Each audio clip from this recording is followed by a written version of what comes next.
Assalamualaikum warahmatullahi wabarakatuh.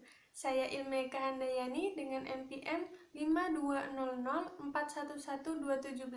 Kali ini saya akan sharing mengenai SDLC guna memenuhi tugas dari Bapak Yoga Syahriah Eskom Mkom dalam mata kuliah Metodologi Desain Perangkat Lunak. Apa sih SDLC itu? SDLC merupakan singkatan dari System Development Lifecycle. SDLC dapat diartikan sebagai proses atau tahapan dalam pengembangan perangkat lunak. Di dalam SDLC terdapat beberapa tahapan dan juga model. Langsung saja kita bahas tahapan dan juga model yang terdapat di dalam SDLC itu. Baik, kita masuk ke pembahasan yang pertama, yaitu tahapan di dalam SDLC. Di dalam SDLC sendiri, setidaknya terdapat 6 fase atau tahapan dasar yang harus kita lalui dalam proses pengembangan sebuah software. Yang pertama, yaitu requirement gathering. Yang kedua, analisis. Yang ketiga, desain. Yang keempat, coding. Yang kelima, testing. Dan yang terakhir, implementation dan maintenance.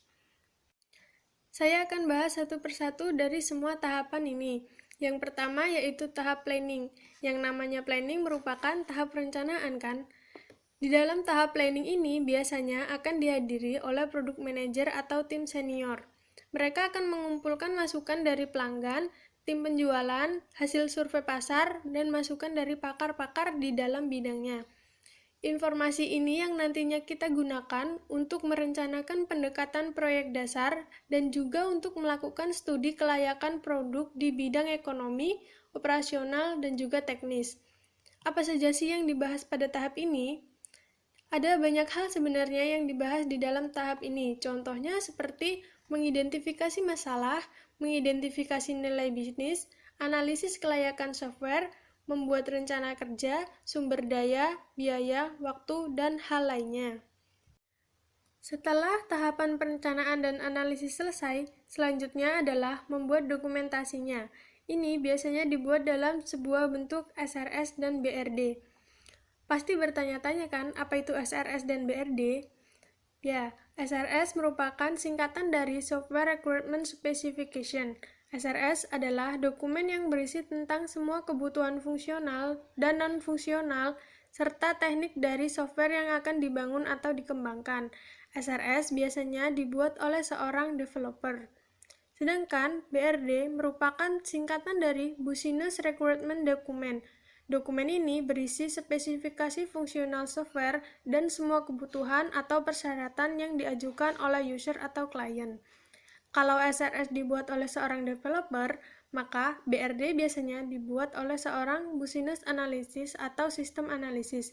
Biasanya BRD lebih ditunjukkan ke manajemen, sedangkan SRS lebih ke programmer atau developer. Kemudian, tahap perencanaan dan analisis sudah. Membuat dokumentasinya juga sudah. Sekarang maju ke tahap yang ketiga, yaitu desain dan perancangan software. Di tahap ini biasanya dipegang oleh seorang software analisis dan tim desainer. Adapun beberapa kegiatan yang mereka lakukan yaitu antara lain membuat arsitektur desain, mendesain user interface, mendesain alur data atau diagram alur data, membuat diagram proses.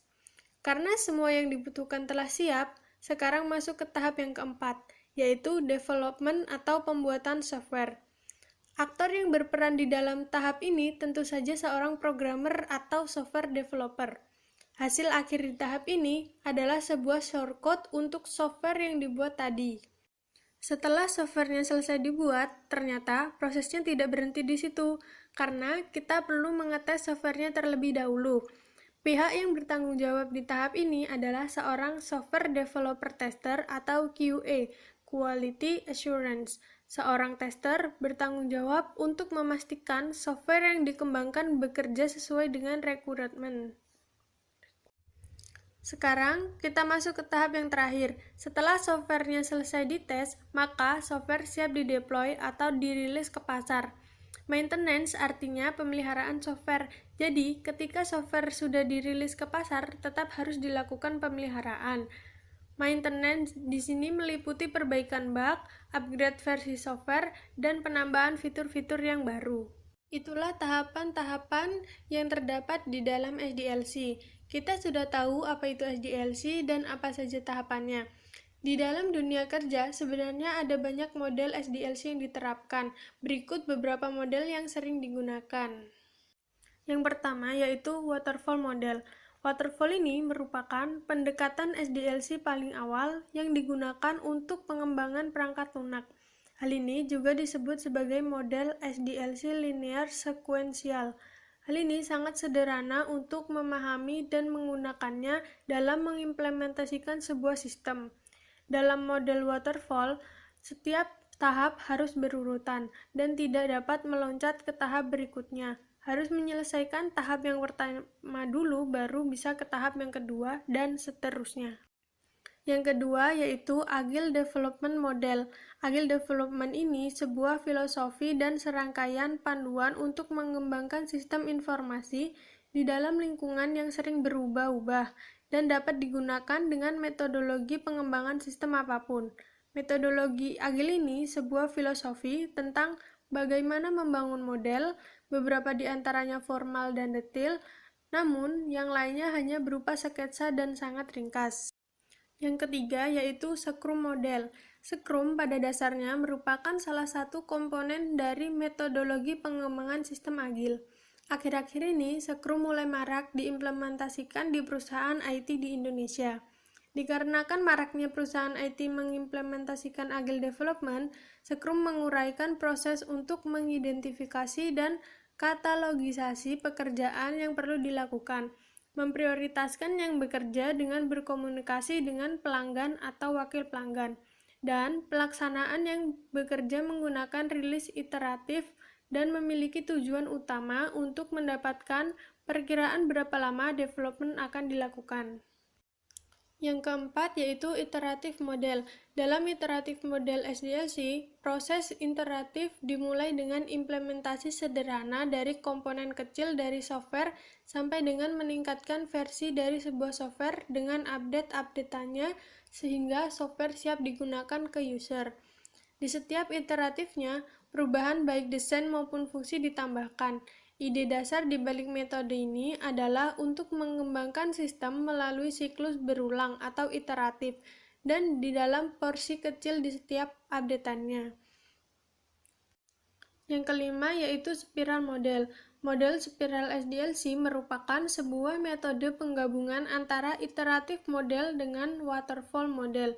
Dengan penekanan yang tinggi dan analisis resiko yang akan dihadapi, spiral model bertujuan untuk meningkatkan tingkat keberhasilan pada saat pengembangan suatu sistem.